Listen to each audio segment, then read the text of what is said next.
Get ready to hear the truth about America on a show that's not immune to the facts with your host, Dan Bongino.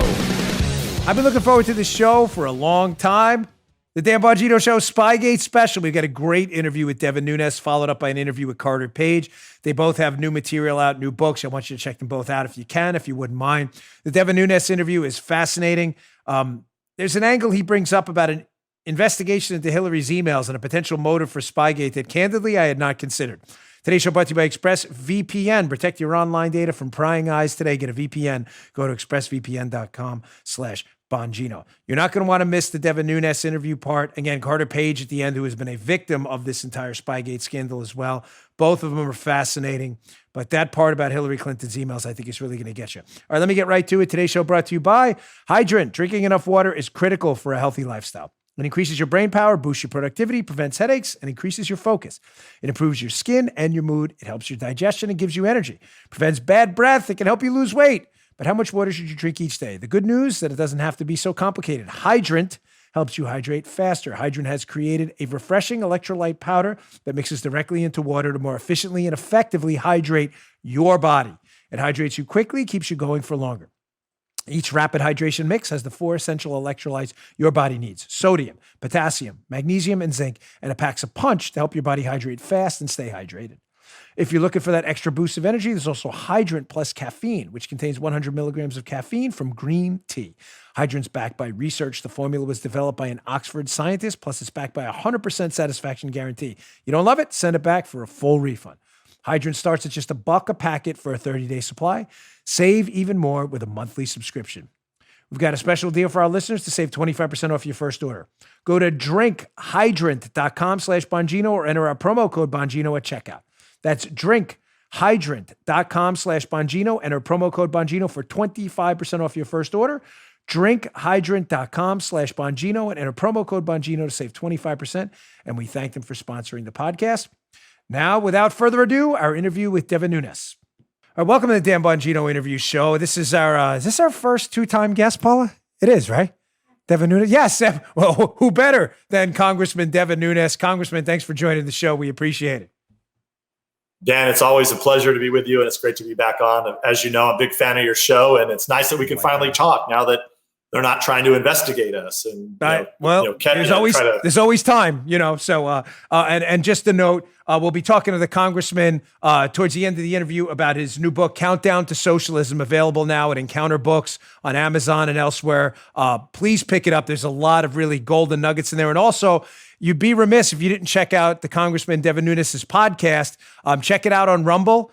You can also find it on YouTube. That's a whole other story. But his podcast is really excellent. He gets a ton of views on Rumble. So check that out. He's got great material there. So Congressman, our audience really loves the work you've done on Spygate. If it wasn't for you, we wouldn't know 90% of this story. So there's been some revelations in the last few days about John Brennan. John Brennan wrote an op-ed in the Washington Post recently. And it seems to be a new date in there where he's kind of coming clean on something. He writes in the op-ed that he briefed Obama about some of this Russian information on July 28th, which, as you know, is fascinating because he has insisted in congressional hearings, Brennan, that he hadn't heard about the dossier, which contained most of the Russian information, until December, which is obviously after July. What do you think's going on there? Why do you think he wrote that op-ed? Well, let me first say that I'm not exactly sure that he has been clear on when he or how he got the dossier, because he made several statements, Dan, along the lines, and I'm paraphrasing, that everybody had heard of it. A lot of people knew it was going around, this information, that sort of thing. I think Brennan has two issues that are a challenge for him. One is the obvious, what I call Obama's dossier. That was the intelligence community assessment that was done right after the election. That was clearly a team of people that weren't your typical people that should have done this. And the House Republicans did an exhaustive investigation. And we found that had, at best, extremely poor tradecraft. Now, we would like to know exactly who put that team together, how were they put together, and how did they come up with these conclusions in, as you know, Dan, just a matter of a couple weeks before Obama got really tough with the Russians and kicked some diplomats out. which ultimately then that was used as Flynn, remember, supposedly it was sanctions, but nobody really knew what the hell they were talking about because there wasn't really sanctions. You just got mad and threw a fit and kicked some people out because at the time, taking you back to that time period, when people talk sanctions, that was about Crimea. That was about the invasion of Crimea that, by the way, Obama didn't do jack about. And so when you're talking sanctions, I didn't even know what the hell they were talking about. What's sanctions? Why would Flynn be talking about sanctions? It was very, very, very weird as that all happened. So Brennan has the ICA problem. What you're talking about is this other problem of why is it so that he just happens to be briefing people at the end of July desperately, and I can take from my perspective, he was desperately trying to get a hold of me because we had just adjourned, and then I was headed overseas for one of our intelligence trips, and I was being gone for an extended amount of time, and he had to talk to me. But then when I finally got back and met with him in September, it was very strange because it wasn't your typical Gang of Eight briefing. It was a one-on-one briefing. And I don't know why you wouldn't call in. At least typically you would maybe do House and Senate, have sometimes all 8 are together. Sometimes it's just House and Senate. So this happens in September, and I remember my staff director, who's now, he passed away unfortunately of brain cancer. He's one of the guys who was instrumental in this whole investigation. But when Brennan left that day, we actually were laughing at him because he was hair on fire, Russia, Russia, Russia, Russia. And it was just a few months before the mainstream media has somehow forgot about this. But I had been warning about Russia, and so much so that I said it was the largest failure since 9/11. That was in the spring of 2016. So here, just a few months later, as we were trying to get the intelligence community's attention on Russia, they now come to us with a bunch of hair on fire, but no information. We now know, if you can believe former Senator, retired now Harry Reid, Democratic leader, a couple of days after he met with Brennan, he happened to write a letter to the FBI. He seemed to know all about the dossier. So we didn't get briefed on the dossier by Brennan, my staff director and I. Paul Ryan, who was the other Gang of Eight member from the House of Representatives on the Republican side, he didn't get briefed on the dossier at that time. So I think there's a lot of explaining to do. That how does Brennan brief Reid, not me? How does what Brennan supposedly is saying now, it kind of matches up with the dossier in many, many ways. And as you know, you've covered it so well on your show, likely this dossier was an imaginative product that was developed, kind of a creative product developed by Fusion GPS. And then they essentially found avatars to push this out there, whether it was Christopher Steele or the Clinton confidant Scheer, and they were running it into the State Department, into the FBI, into the CIA. So that's really, I think, the two areas where Brennan has a whole lot of explaining to do because his stories just don't add up. And I'll just finish it with this, Dan. Why has he been so vocal against Trump? With these, it's always Russia, but then when he got behind closed doors, when he had to testify to us, he didn't have anything. So what he's said publicly doesn't match what he said behind closed door when he was under oath. And then I'm old enough to remember, and I was around long enough to remember, to know that in 2016, when I was raising alarm bells, nobody in the Obama administration, including Brennan, wanted a damn thing to do about it.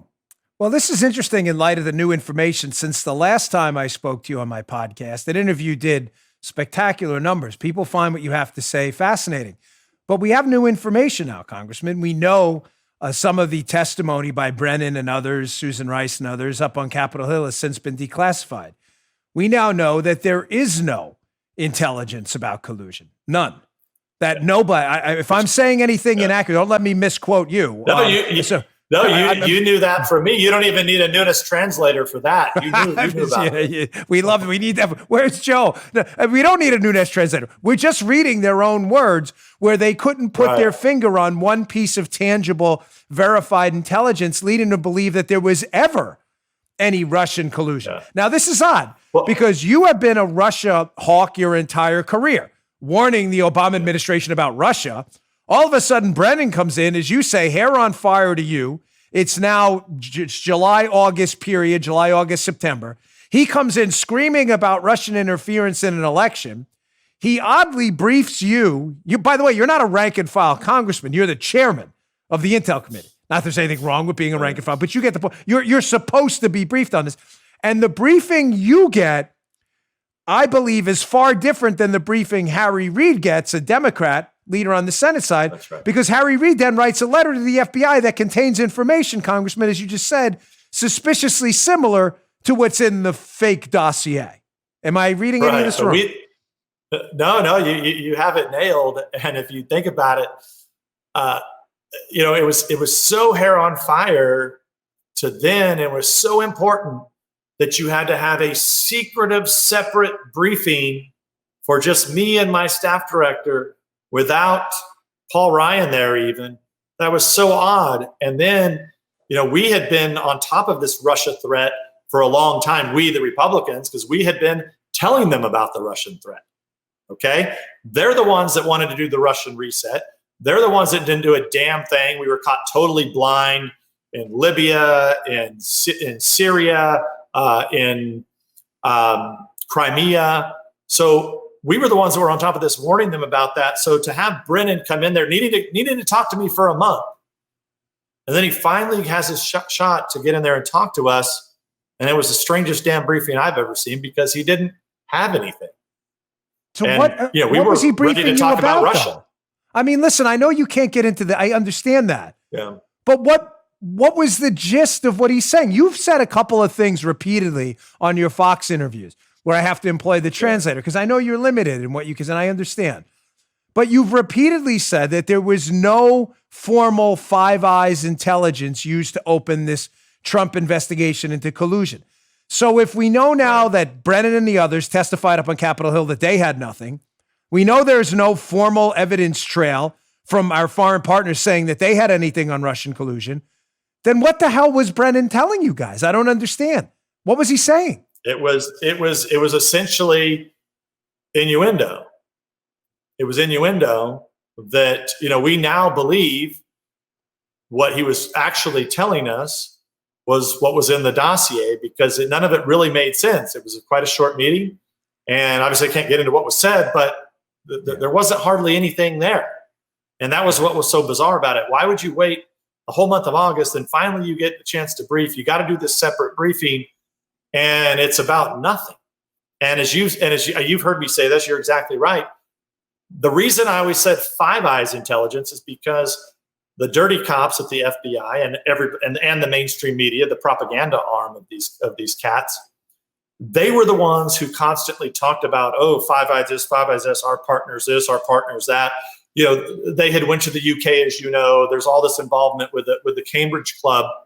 They're the ones who were insinuating that they had Five Eyes intelligence. And for your audience probably knows this, but Five Eyes is basically the English-speaking countries in the world.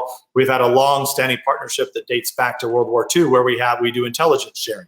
So that would be Australia, New Zealand, Canada, United Kingdom, and the United States.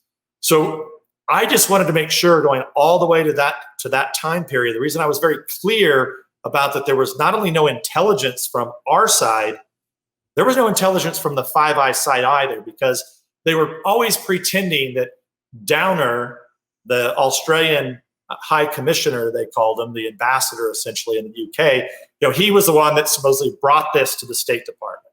So I always wanted people to be clear. There was never a damn bit of intelligence from Five Eyes. And of course, now from reading all the testimony now, you knew that we didn't have a damn bit of intelligence either. And that's really the issue here, because there's lots of rumor, lots of innuendo that can be out there. You've been in this business, Dan, as new in Secret Service. Everybody's got a story. Everybody's got a plot. Everybody's got a conspiracy theory. But the reason we spend tens of billions of dollars on our intelligence agencies is you don't want something getting to policymakers and people or decision makers that have to decide to strike a terrorist or to take a position against a foreign adversary unless you have high confidence in that intelligence. And I can tell you, we never, that's what's puzzling. Not only do we have no confidence, we didn't even have any intelligence. So there was nothing to even look at other than all this rumor and innuendo. There was nothing ever. Never. And now the only thing that should have been investigated is, why were the Democrats hiring a foreign agent to go talk to Russians? There was likely disinformation if he ever even talked to a Russian. That should have been the counterintelligence investigation. Trump should have never been investigated because they had nothing. And that's what I said from the beginning. And that happens to be exactly what they were saying. It's just that wasn't what they were alluding to the mainstream media. And it sure as hell wasn't what the media was telling everybody. Yeah, I mean, I've never seen anything like this. When I was doing security advances for the president in hot zones specifically, I just remember the Indonesia and Afghanistan trip where I was the lead advance on those trips, and you're dealing with intel people because you obviously want to know what the threat atmosphere on the ground. You're not going to walk the president into a potential RPG attack, right? Is that a Marco Rubio moment there? Look at you. It wasn't even water. What was it? You got coffee there? Sorry. You got to watch the video. It's supposed to be I thought very this was casual. That's what I love about this show. All right. No, back to the interview because I was on to something. I don't want to lose my place. I'm not giving like a live performance speech here in front of millions of people. I'm talking to you on a podcast. I love you, man. You're the best. That's why you're the only two-time guest. And you will probably only be the only, the president too, but that's different. Listen, when he calls, you take the call. But when I go over there and I'd say, listen, we want to go to downtown Kabul, which actually happened. I mean, we didn't make it to Kabul because of a sandstorm. But the intel guys come in and they give you a threat analysis, and there's a PowerPoint sometimes and data, and this is the name of the group, and this is what we've seen their MO in the past. The weapons they may have acquired is based on actual information. My problem with this case and my concern with all the information you put out there is you've never actually said what they had. You know what I'm saying? Like did they ever have anything? I mean, was their case the entire time that the Russians are really bad and interfere in our elections? Because we've known that since, the 40s. Did they ever have anything ever? Or is this whole thing just a fabrication made up in the mind of Brennan, the Hillary team, and their dossier team? Well, it's for sure that. Now, I said this the other day on Fox. It's the question now for Durham to figure out is who ordered the kill shot, right? Who ordered these guys to do this? Because somebody concocted this. It was likely the greater Clinton team, whether you include Fusion GPS. They concocted a story. There was likely to I believe they thought the Russians had Hillary's emails. As you know, everybody under the sun, we had active, they don't like to hear this part. This is an important part. They don't like to hear that the House of Representatives, Republicans led by Jason Chaffetz, who Dan, had an active investigation to look for those emails. So I think they were very concerned that the missing emails on the missing server that was 110% illegal to do, that somehow those might turn up, and they must have been really damn embarrassing. So these are sick, demented people, and I don't say that lightly. So I think what they were doing probably in late 2015, they hire Fusion GPS and all their thinkers, and they're sitting there thinking, okay, what could possibly go wrong? We're going to have Donald Trump. What could go wrong for this election? Well, those emails could turn up, and we don't know, could those get to the FBI before Comey has his famous July 5th, goofy press conference where he exonerates her July 5th of 2016 before the election? I think they're very worried that those emails are going to come out. So they start to, what they do is they develop these fake news narratives that are meant to solve multiple problems at once, kill more than two birds with one stone, so to speak. So that's what I believe they were doing, and then it got way out of hand, way out of control. It turned into an October surprise where they wanted to actually they kept trying to tie Trump to Russia because they were the ones that were tied to Russia. I mean, so much so that they were paying a foreign spy to go to Russia to get information. He never went to Russia, but you and your audience, you know all of that. This was essentially made up information. Let me just, before we move on to your next question, Dan, I want to talk to you about the difference between types of intelligence products. So you talked about when you're dealing with on the ground. So what that is, that's like tactical information in real time, that when you're trying to do movements, that's a different type of intelligence than what we deal with, and damn sure different intelligence than what our intelligence agencies, if they're going to open up into a political campaign using counterintelligence, going to the FISA court, you better damn sure have some finished intelligence products, not just hearsay. And not only did they didn't even really have hearsay, Dan, because what they had was they had a fake and phony narrative that the Clinton campaign made up and fed in to the FBI. And that's why I'll just finish with this. We need to know who ordered that done. Were Strzok and Page and McCabe and all these guys in Kleinsmith, were they just such morons that they didn't know that this was Clinton dirt and they just happened to do it? Or did they actually know, and did somebody order them to do it? And that's what Durham's got to get to the bottom of. And it's as you know, there's a lot of different components to this, from the Defense Department and the Cambridge Club group and the money that flowed there, to whatever the hell they were doing at the State Department, the CIA, what they were doing with this whole ICA debacle, this intelligence community, Obama's dossier, as I like to call it. There's a whole lot to look at, and I think that's why it's taking Durham so long to get to the bottom of. And that's why it's spread to where there's actually 3 additional U.S. attorneys that are looking into the greater Russia hoax problem here. Yeah, and Attorney General Barr, when asked about future indictments, if there were going to be any, he was pretty clear that he's not willing to rule anything out, that there'll be future indictments. And he's a man of few words. I'm going to take a quick break, but you just said something fascinating I want to follow up. We're talking to Devin Nunes. Folks, please go pick up his book at Encounter Books, available on Amazon, Countdown to Socialism. Please pick it up today. It's an important piece of work. We're going to get to some of the things in this book about fake news, social media issues, all the stuff that's really the evergreen topics of the day. On the other side of the break, I just want to follow up on something. We'll be right back with Devin Nunes. Today's show also brought to you by ExpressVPN. Have you ever used incognito mode while browsing? Your internet service provider can see every site you've ever visited, even in incognito mode. You know that? Even if you clear your history, whether your provider's Comcast, Verizon, etc. in the US, they can legally sell your data to ad companies. You don't want that. That's why we use here, and we will always use ExpressVPN, an app that reroutes and encrypts your internet connection through their secure servers so your internet provider can't see the sites you visit. Keep those prying eyeballs away. Get a VPN. What devices do you use ExpressVPN on? Well, I'll tell you, we use them on everything in our house. We have a router. We have the VPN. We even can route our Netflix through overseas if you want to watch overseas stuff. It's terrific. It's a game changer for us. We love it.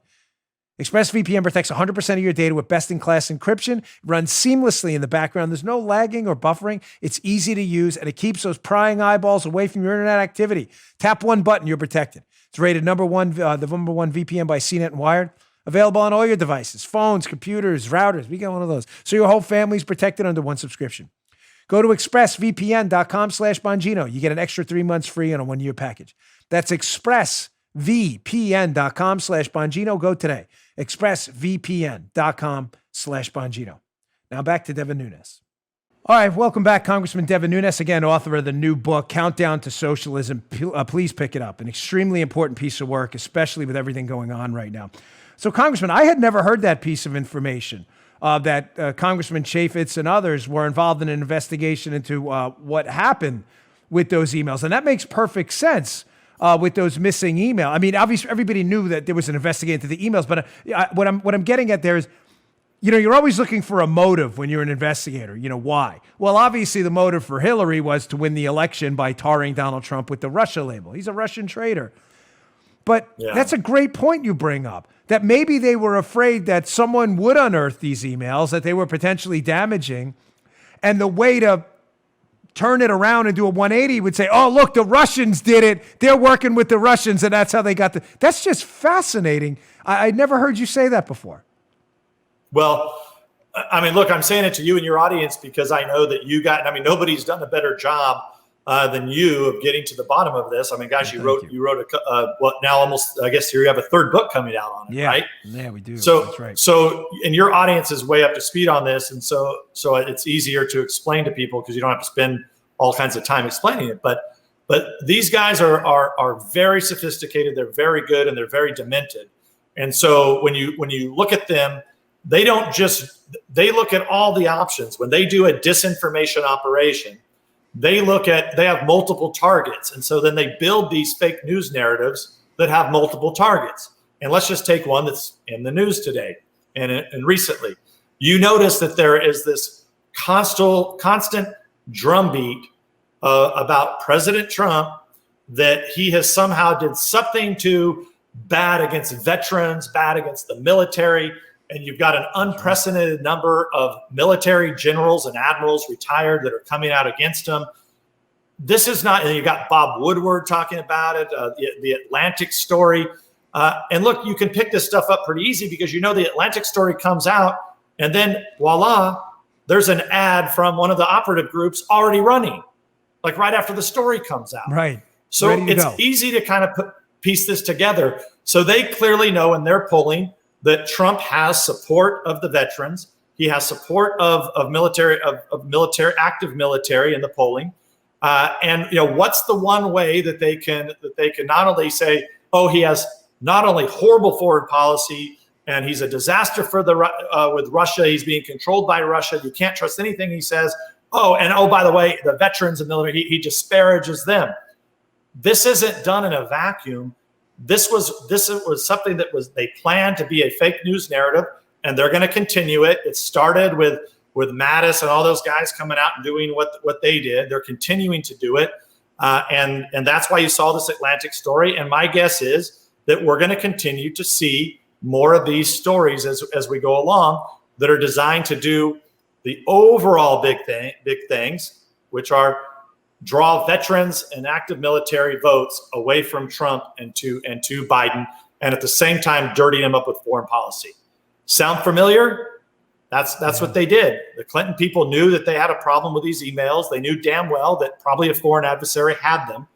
And so why not do a twofer, which is if they come out, it's to help Trump because Trump's got all these evil ties to Russia. And if you go back to the proto dossiers, that Lee Smith discovered, the proto dossiers were where they went from let's try to tie Trump to being a criminal gangster with Russians to, it switched all of a sudden into, no, it's Putin and all of his people inner circle that are trying to control Trump. And they already had that narrative ready to go. Remember, Glenn Simpson had already wrote this story in 2007 in the Wall Street Journal, 2007, about the same players, and they tried the same stunt on McCain when McCain ran for president. Remember? Oh my gosh, McCain's it didn't go anywhere because George Bush was president at the time. It wasn't going to allow the CIA to be hijacked. So you're putting all the pieces together here perfectly. These groups that are paid to run disinformation campaigns, right? That are using almost overseas insurgency type tactics we would use to foment an insurgency. These groups have prepackaged narratives. They need to take down Trump. The way they destabilize Trump, question his legitimacy, is by slapping the Russian narrative against him. The problem is they don't have any Trump ties to Russia that are legitimate. So they just pay someone to make it up. They slap a patina on it. Christopher Steele said it. He was a Russia guy in the UK. The information makes its way to Brennan. Brennan feeds it into you guys, Congress and Harry Reid. Reid then tells the FBI to investigate it. And then all of a sudden you have the whole justice system and intelligence apparatus hijacked by a fake disinformation campaign. I read something recently about these disinformation campaigns. There was an article in the New York Post about Stanley McChrystal advising a group called Defeat Disinfo, which is an ironic name again because it should be called Promoting Disinformation. And this is what they're doing. Right. This was in the New York Post. I'm not just throwing McChrystal's name out there randomly. That he's advising a military leader advising on how to basically promote disinformation home. Isn't that what this whole thing was? Absolutely, that's what it's about. And yeah, the name is rather ironic. You know the rule as well as I do. Whatever they accuse you of doing, they're actually the ones that are doing it. It's always a safe rule to follow. But the thing they also knew, they were very sophisticated. They had this story on the shelf. They knew a lot of the players. They knew they could kind of make it real, as you said, going back to 2007. They had done it to other people already. Don't forget what they had done to. His name's escaping me right now, but they tarnished the guy horribly. Oh, Magnitsky. And the Magnitsky Act. Yes. Yeah. Yes. Based on the Magnitsky Act, they were trying to get it overturned. They were paid by the Russians because the Russians hated the Magnitsky Act. Well, if just a quick summary, that was basically a series of sanctions against the people involved in the death of Mr. Magnitsky. Yes. The Russians hated it because the people involved were Russian, and they were paying Fusion GPS to trash the Magnitsky Act. And Bill Browder is the guy that who I couldn't think of his name. They destroyed his life. He's still trying to get his name back. So my point is as you said, they had already used this Russia stuff multiple times. They knew all the players, but more so than that, they knew exactly where to plug this in. So if they plug it into the State Department, the CIA, the counterintelligence at the FBI, the White House, and of course, all of the news media, it makes it look real. And so all of this had been tested, as you said, for nearly a decade already. So it was very easy to put this all together, including Steele. Steele had been involved in one of these operations before too, which was rather ironic. I think the new issue that came up in Spygate and the hoax is actually the Cambridge Club development. That was new. This ability to move money to the Defense Department to then go and prop up this phony group at Cambridge that all I can really tell from the investigative work that we've done, the only thing that was ever happening at the Cambridge Club is they were courting Western journalists to come over there and get drunk for 2 weeks on the government's dime, where they court these press people, and then they would have these little seminars. But other than that, I don't know what the hell they were doing over there, because when you look at the reports that were done with our money, those aren't real credible reports. Those are a joke. And in fact, so much so that a lot of the sources in those reports have now said on the record they weren't sources. And so that was kind of I give them some bonus points for coming up with the whole Cambridge Club concept. That was a genius. And it's tough. And look, as you know, it's been tough to track it down. Yeah, so let me sum up what you're saying there for the less read-in viewers, some who haven't followed the cases closely. So we have on the record documented payments, it's not a conspiracy theory, from the Office of Net Assessments in our Pentagon. So your taxpayer dollars paid for it. Those payments from the Office of Net Assessments, hundreds of thousands of dollars and more, some of which went to Stefan Halper, who was involved, obviously, in this Spygate affair, alleged to be one of the spies, spying on Papadopoulos and others. Those payments went to him. Some out there have suggested that those payments are for basically the creation of these papers and basically fake narratives fed to the media. So basically a disinformation campaign paid for with your tax dollars, paid to these people over in Cambridge, Halper and others, who are then feeding fake stories to the press that they run with as disinformation against political enemies. Am I summing that up accurately? Yeah, and the only part that I missed, this was my fault, that's probably the most important part, is you used to hear me say numerous times that, hey, using the dossier by the FBI, that was bad enough, but what was equally worse is what else they were using to get the FISA warrant. What else were they using? They were using pre-spying. They were spying. The Cambridge Club was used to spy on the Trump campaign long before they had opened the investigation up. And all of that information, this is the Papadopoulos and Page stuff, they were actually spying. Everybody thinks that they waited. They didn't really wait to get the FISA warrant. Hell, they were using taxpayer dollars to spy on the Trump campaign. They were using lures to lure them in, and they were tape recording them. Imagine that. You're being tape recorded by people that are paid by your own government. So and those tape recordings were ending up in the FISA court. So they didn't wait for that. They weren't waiting at all. Cambridge Club was very active in spying on the Trump campaign. And then what they really did wrong Dan, why this was worse. It wasn't just about the spying, pre-spying. Then they lied and manipulated those recordings, and they didn't tell the FISA court what actually Page and Papadopoulos had been saying. Yeah, some of it was exculpatory. In other words, hey, we don't have anything to do with the Russians. I don't know what you're talking about, which I conveniently left out. Do you think the big shoe to drop in this case is the Brennan United Kingdom angle? I believe, I don't want to speak for you, but for me, I believe Brennan was the puppet master here. I think it's obvious. I believe he wrote that op-ed I started this interview with in the Washington Post that I mentioned. And he was it's the only date in the op-ed he's specific about, July 28th. Brennan is not stupid. He's an intel guy. Obviously, he was a former CIA director. There's nothing he does by accident. He's devious, but he's not dumb. I believe Brennan put that July 28th date in there for a reason. He knows he's in trouble. He knows Durham is zeroing in on him. I believe Brennan was doing this entire thing behind the scenes, running essentially a black op with the United Kingdom, trying to circumvent their own laws to spy on Donald Trump using foreign intelligence people. I believe he included that July 28th date for a reason. I think Durham knows that the July 28th date is very important. It's also the same date Lisa Page, in sworn testimony, answers Trey Gowdy when Gowdy asks her during a hearing up on the Hill, when did the New York field office learn about it? And when did you know the New York field office had the information from Steele? She says July 28th. Now, it's awfully convenient that Brennan would then write an op-ed. I ran to the White House, hurriedly, using his words, on July 28th, using that specific date.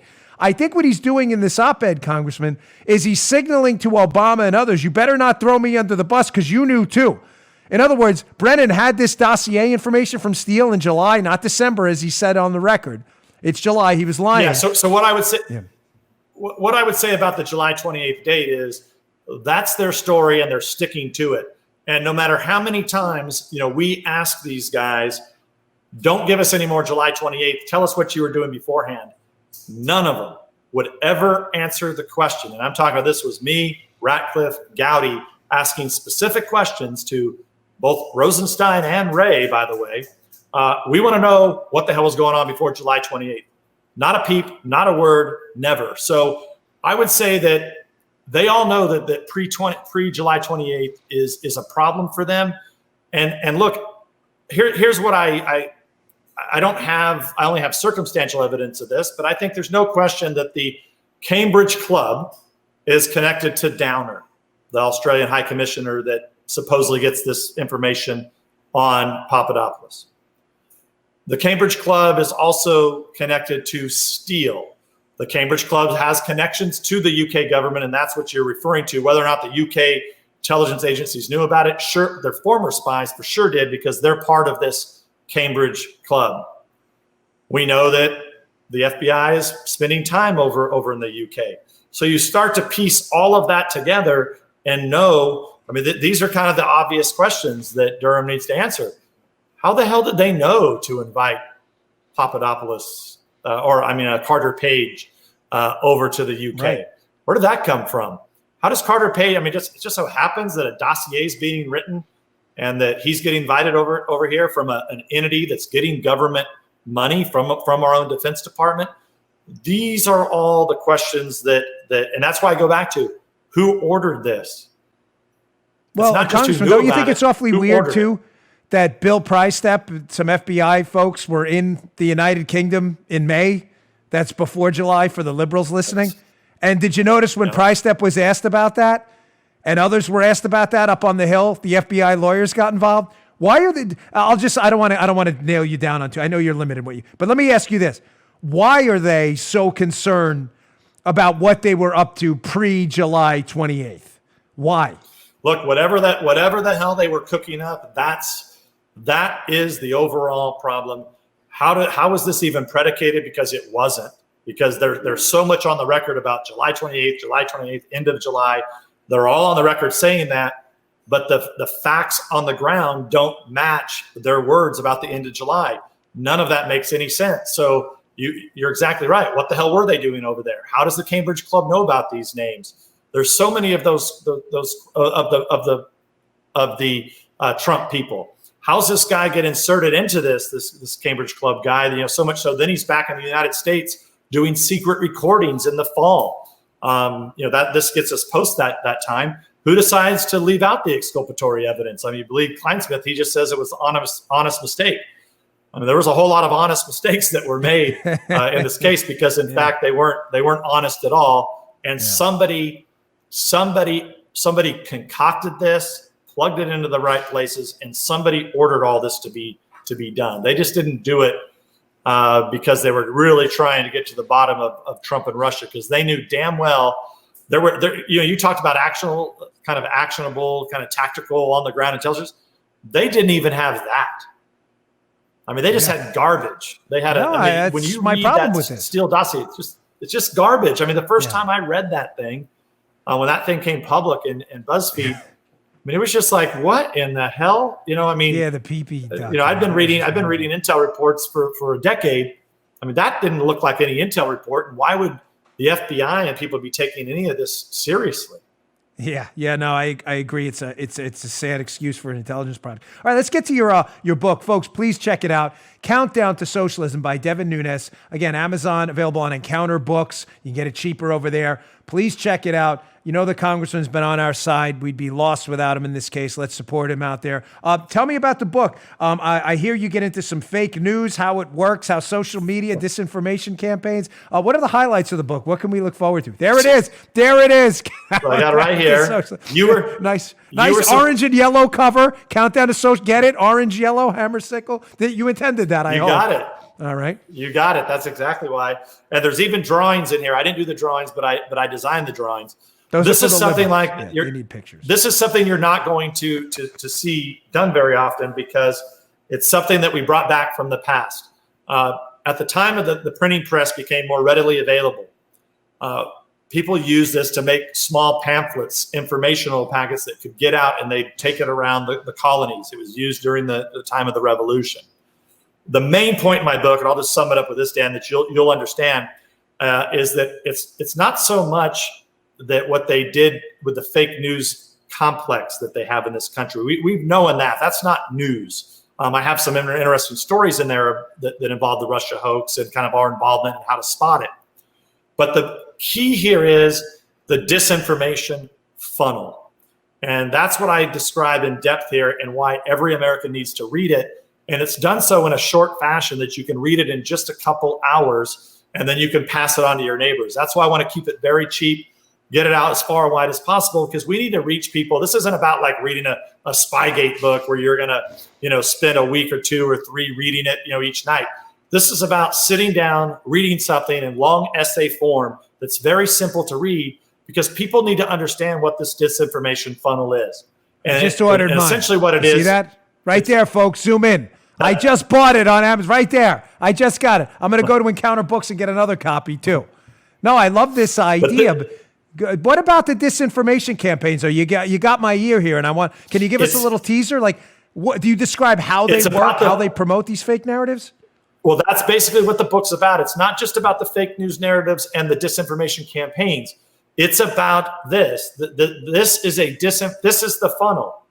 This is the funnel. So what's happening is Google and YouTube, one company, Facebook and Instagram, another company, and Twitter, pretty much everything that you see on this device is coming through those social media companies. You call them the tech tyrants.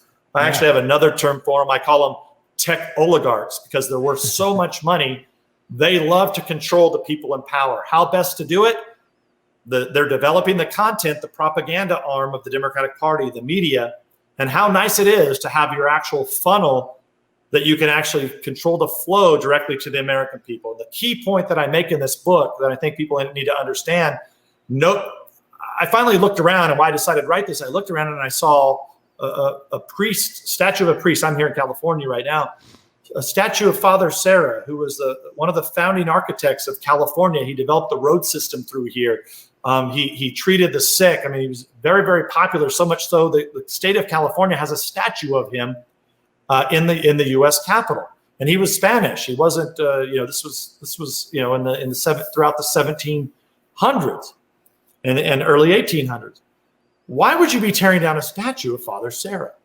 And then I realized, when you start to look at the big cities, the Manhattans, the swamp in Washington, D.C., But then when you get out to the hinterlands, you see Trump boat parades and Trump flags, and you really start to see the difference. And what it is it's not that all these the people that just want to live their life, they're not going to listen to your show, Dan, or my podcast. There's a lot of people out there who just every day they pick these funnels up and they get poisoned. They get poisoned. And I think that's what people need to understand is you're being poisoned. And that's why I made this small book so that you can pass it around to your neighbors so that you understand how you're being poisoned. I mean, Dan, you're going to understand everything in this book. It won't take you long to read, and you'll enjoy it. But this is really made for your friend, your neighbor who doesn't understand if they've been under a rock for the last 4 years. And I don't mean that they put themselves under a rock. They've been put under a rock on purpose by Obama, who in 2016, he was the one that came up with the term fake news. It wasn't Trump. And you can check that out. It was him and Zuckerberg that were talking about it was fake news in 2016. So they knew controlling Google, controlling the search engines wasn't enough. They had to really control Facebook, Instagram, and Twitter. And they set about to do it, and they're doing it. And you're seeing it every day. The censorship gets worse and worse and worse. It's why I'm on Parler. I'm so thankful. I actually learned about Parler from you. And now I'm putting my videos up on Rumble. Rumble. We'll hopefully have some news about Rumble. Wink at it. Rumble. And folks, Dan, defeat these guys, I found was tech tyrants. Rumble's good. You were the one actually that got me to start to do videos because I was doing my podcast, and we continue to grow every week in listeners of the podcast, that just the audio version on Spotify, everywhere that you're on, and iTunes. But you told me, hey, you used to do some video, and I thought, okay, we'll do some video. I did. We're visual creatures. And then after doing a lot of video and putting them on YouTube, and then you can even go try this yourself. If you try to find my podcast on YouTube, good luck. What you're going to find is mostly just left-wing slanderous defamation about me. And that's when I said, oh my God, this is ridiculous. And so that's why I'm trying to support these companies that are small, but it's a place that actually we can go to where I know we're not going to be censored. So I know I'm not going to be censored on Parler. I'm not going to be censored on Rumble. I'm not going to be censored in this book, because as long as somebody doesn't rip the pages out, you'll be able to read it, and it'll be exactly what I have to say. And it's why I went to a podcast, Dan, because I wanted the ability to not only reach my constituents and the people of Greater California, but also people across the country and around the world, because I'm not going to talk, and I don't talk. As you know, I don't talk to the mainstream media. And I tell my colleagues, and this is in the book too, what the hell are you doing? Do you walk into the Democratic National Committee and sit down with Fusion GPS for an interview? Yeah. No, you don't. Yeah, don't talk to Bob and Woodward. Donald Trump just learned this week. Bob Woodward, what the hell are you doing talking to these? These are assassins. Yeah, I don't know whoever advised them to do that should be fired. I agree with you. Parler, Rumble are the future. Tech platforms like that. Many of you know I have an ownership interest in Parler. Rumble's terrific. I hope to have some developments on that. Congressman, listen, thank you for your time, folks. He has a terrific podcast. Check it out on Rumble, a terrific video platform. Also, please pick up his book today, Countdown to Socialism. Pass it around. Buy a few copies. It's really cheap. Go to Encounter Books. He's kept it cheap for a reason. Congressman, we're going to have you back for round 3. I had a couple questions here I didn't even get to about Spygate. You are you're the guy. So maybe we'll do round 3. Well, Dan, I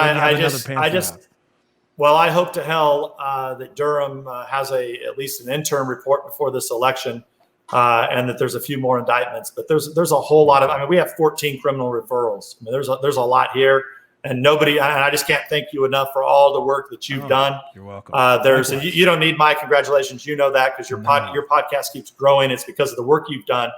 But I just want to say, and you have a huge platform.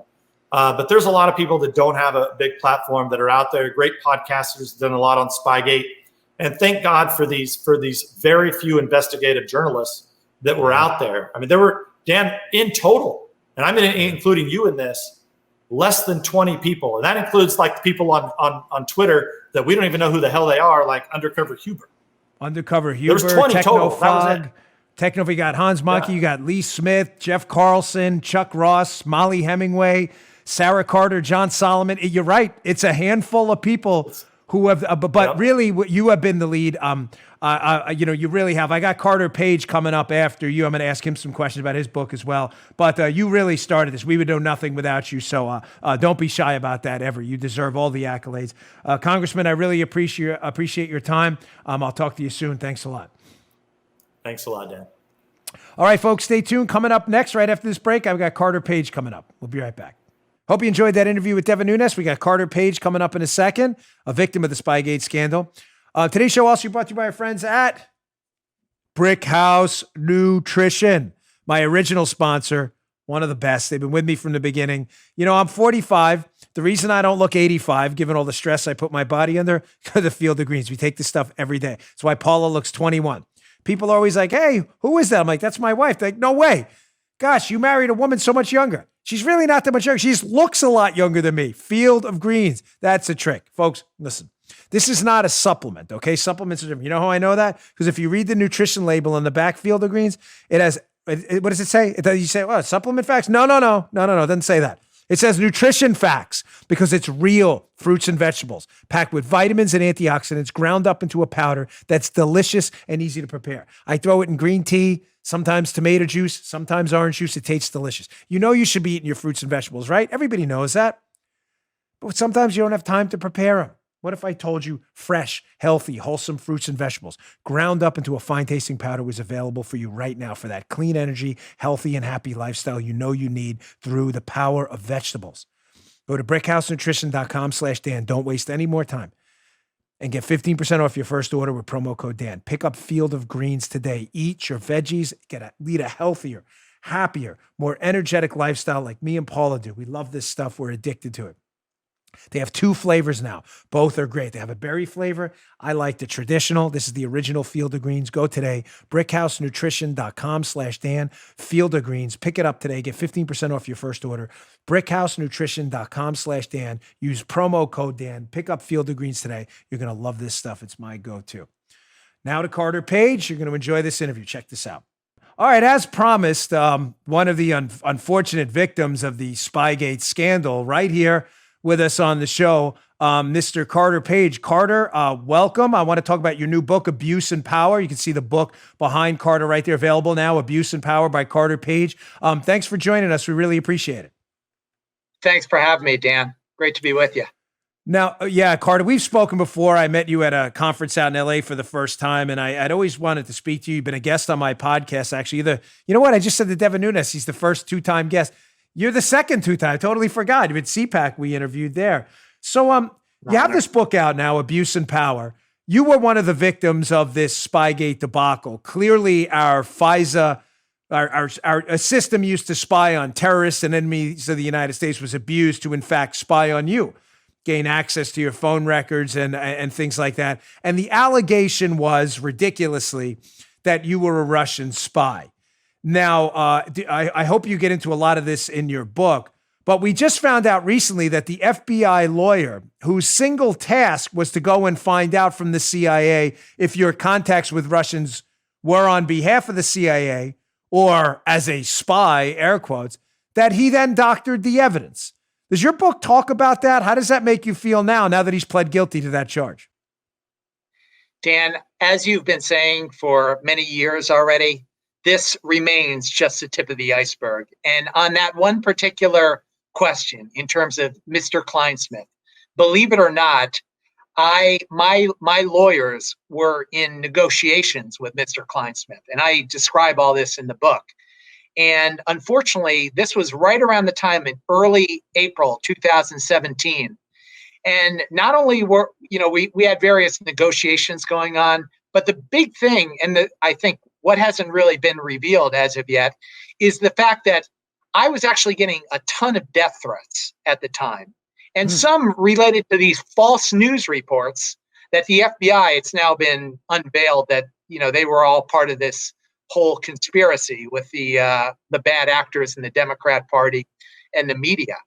And I informed Mr. Kleinsmith, as I also informed several of the counterintelligence agents I was meeting with at the time. And unfortunately, apparently, by all accounts and by all indications, they did nothing about, these national security threats terror threats that I was up against at the time. And not only did they do nothing, it actually continued, because the following week, that was the first week in April 2017. The following week is when they had this blockbuster front page report in the Washington Post, revealing first time that that I had various FISA warrants against me during the Obama-Biden administration. So pretty amazing. So, Carter, to be clear, the FISA warrants against you are making allegations that you are in fact a spy for the Russians, a tool for the Russians, and that the Trump campaign is basically using you. What makes this so unbelievably offensive is your contacts with Russians, as we now know, were on behalf of the intelligence infrastructure in this country, who asked you to do that in order to nail some of these Russians working in the United States. We now know that it's public. It's not classified anymore. Then you in turn get death threats. Now, because they're alleging you're a Russian spy. What's really puzzling about this is, from what I know about your story, you attempted to reach out to the FBI to say, hey, I'm doing my patriotic duty. I'm not a Russian spy, you idiots. And nobody takes you up on the offer? Yeah, that was 6 months earlier. I sent a letter to then FBI Director James Comey, of all people, explaining all this. And I allude to the fact that I had worked for not only the CIA, but the FBI previously. And I said, this is absolutely ridiculous.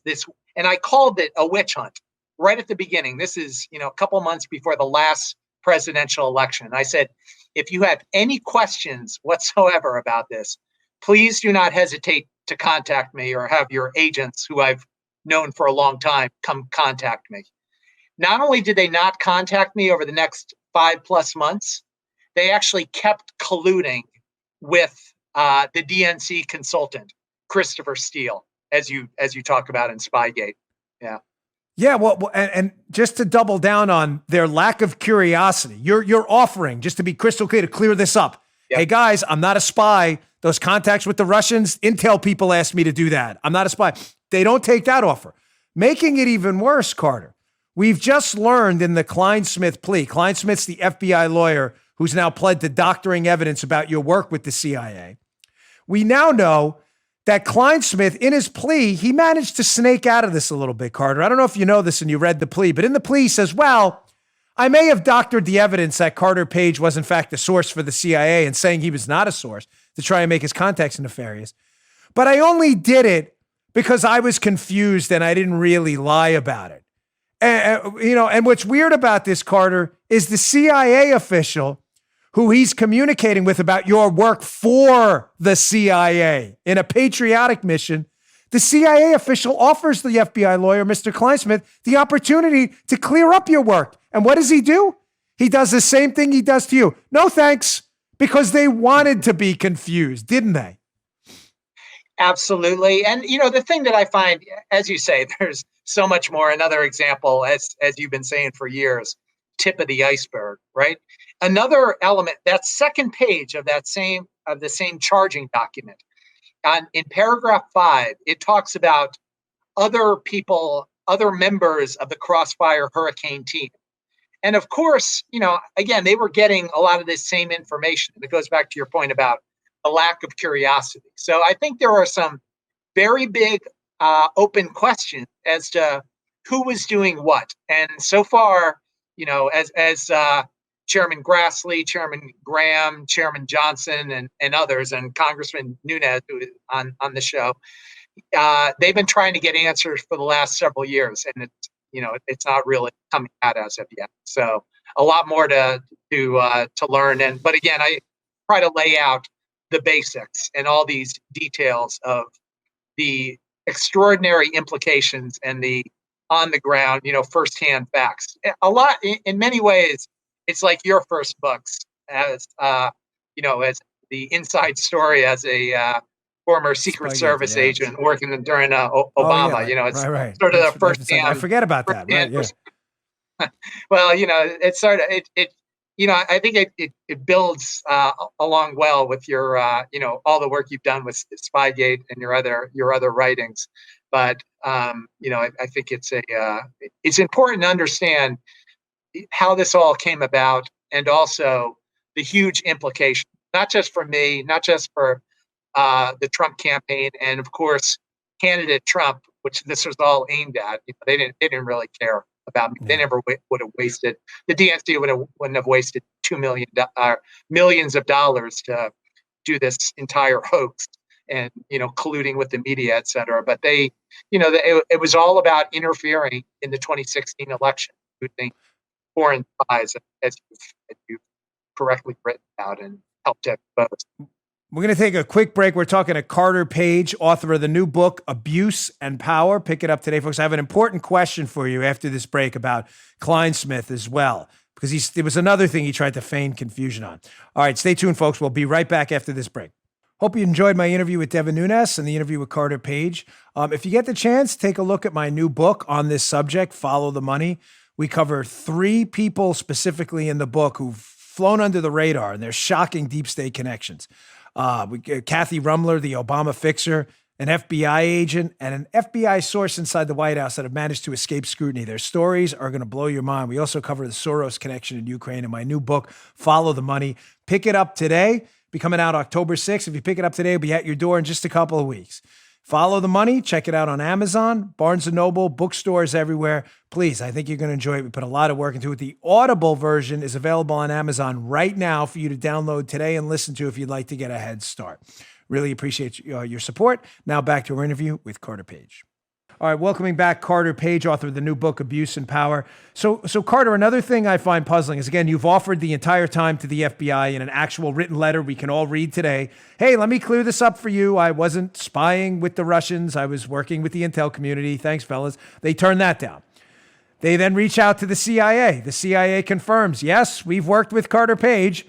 The FBI guy says, I'm confused. He wasn't confused. He wanted to be confused. CIA official says, that's okay. I'll unconfuse you. How about we get on the phone and talk about it? FBI officials say, no good. We want to remain confused so we can spy on Carter Page. One of the other lines they've used, which I'm sure you're aware, but if you read the charging documents, they're pretty damning, is the FBI lawyer who's in touch with the CIA, who's trying to find out if you were a source, and then when he finds out you were, he ignores it. He says at one point, or he alludes to the fact that, they used a digraph, a 2-letter designation, as an encrypted kind of insignia for Carter Page. And I can explain to you what the digraph means. So, of course, the FBI says, no, we don't want to know what the digraph means because they want to continue to spy on you. But it's weird because when they don't make the call on that and find out what the 2-letter designation means for you, they claim, we confused that with Carter Page being an unwitting source. I have a question for you, meaning, in other words, you were like some dope brought in by the CIA later on. That's what they're insisting. We got confused, that you weren't really a source. Were you a witting or an unwitting source with the CIA? In other words, were you willingly working with them, or were they using someone else and you were kind of a carve-out on it? I had a long-standing relationship. And they talk about this in the IG report of 5 years that I had worked with them. But, my relationship with the CIA goes back to the 90s. And I actually, in the late 1990s, I had a very close contact and a series of contacts through him who, I did a lot of work, which I talk about. And unfortunately, I was very open. It was all about serving my country, trying to help expose and provide assistance on a range of really important, critical national security matters. And unfortunately, as we've been talking about, they, along the lines of what you're saying, they basically completely flipped it on me. And the biggest problem related to this, as you've talked about, is the collusion with the media and the fact that all these leaks are happening at exactly the same time. And, which then, of course, lead to all these death threats that, unfortunately, they did nothing about. So just to be clear, because this is unbelievable how the nefarious nature of what they did to you. They find out you are a source of information from the CIA. They then claim confusion, suggesting you were an unwitting source. In other words, that they were working on other people and you just came in and out. You didn't even know they were using you for information. You're saying categorically today that is absolutely false. You had a documented relationship with these guys that goes back years. You were a witting, willing source. The CIA knew it and the FBI just ignored that completely? Yeah, absolutely. And I think a lot of this spun out of control during the Obama-Biden administration because, and I think it in particularly escalated in 2016, given the fact that they just did not like then candidate Trump. And at the core of this entire controversy, Dan, is just a difference of opinion and a difference of worldview in terms of national security matters. And unfortunately, as we saw with so many other failures of the Obama-Biden administration, what then candidate Trump was trying to do in terms of new approaches to foreign policy and new perspectives on what's actually going on in the real world, as opposed to these Washington think tank, conventional wisdom approach, which was characteristic of so many of the failures, not just regarding Russia. But again, I worked closely with the CIA and other intelligence agencies going back decades. And unfortunately, it was just a difference of opinion. And this is the punishment, right? And again, it very much parallels the same crimes and treasonous conduct that President Trump has been dealing with since his first presidential campaign several years ago. And I think it's really important that the American voters know about this as we now approach the next presidential election. And all I agree. Risk of election interference by the Democrats. Yeah. Let me ask you an exit question here. Has the FBI, anyone from the FBI reached out and tried to make this right? I mean, they accused you of being a spy for the Russians when you, in fact, were assisting the United States in what could have been very dangerous for you. I mean, you're gathering intelligence for our intelligence people, and you get smacked in the face by our media, called a traitor, treasonous. This is really disgusting. I mean, has anybody from the FBI reached out and tried to make this right? Absolutely not. And I was begging Director Wray. I sent him a letter early last year, both in February of 2019, as well as again in May 2019, just asking for some assistance. Because I had so many problems during the Comey-McCabe years at the FBI that I figured, well, maybe there's this new guy appointed by President Trump, and maybe he will help make this right. Not only have they not made it right as of yet, so many of these same stonewalls have continued. And again, it's terrible in so many ways, but I know a lot of members of Congress, including Congressman Nunes, who you talked to, has been pushing for the exact same thing. So I guess in some ways I don't feel quite as bad. But again, my life has been put at risk, and so much has been taken away. Now, the one silver lining to this is just in the last month or so, DOJ has started to, for the first time, act more professionally. There's one law called the Crime Victims' Rights Act. And that requires people who are crime victims have various steps taken by the U.S. government, Department of Justice. And for the first time, there is a small sliver of hope and a tiny light at the end of the tunnel. And I'm cautiously optimistic that perhaps we may have started to turn the tide a little bit with this, but we'll have to wait.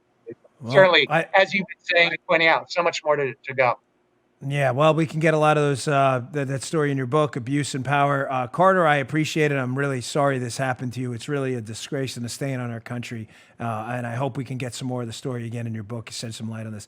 Thanks, Carter Page. We really appreciate it. Thank you again, folks. We appreciate it. I hope you enjoyed the interview show with Carter here and Devin Nunes. We will see you all on Monday. You just heard Dan Bongino.